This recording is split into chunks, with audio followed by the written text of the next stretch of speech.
Car प्रेक्षकांनो, लग्नानंतर होईलच प्रेम या मालिकेच्या आजच्या भागामध्ये आपल्याला पाहायला मिळालं. काव्याची फ्रेंड घरी आलेली असते. काव्या तिला आउट हाऊसमध्ये घेऊन येते.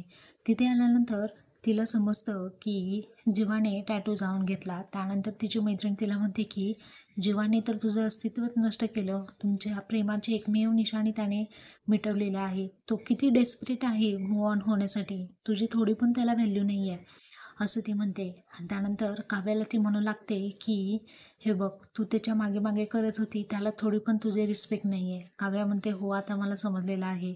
जीवाने जरी टॅटू मिटून माझं अस्तित्व नष्ट केलं तरी आमच्या प्रेमाची एक निशाणी आता माझ्याकडे आहे, जे तो कधीच मिटवू शकणार नाही. असं म्हणत ती जीवा आणि काव्या या दोघांचा प्रेमामध्ये असताना काढलेला फोटो हातामध्ये घेते. तिने तो वहीमध्ये लपवलेला असतो.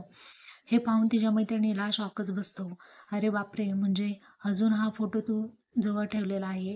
काव्या व्यक्त होऊ लागते. तिचं दुःख तिच्या मैत्रिणीला सांगू लागते. म्हणू लागते, मला लोचटासारखं वाटू लागलं आहे. त्याच्या मागे मागे फिरायची मी. 1 महिना झालं. फक्त जीवाच माझा विषय होता.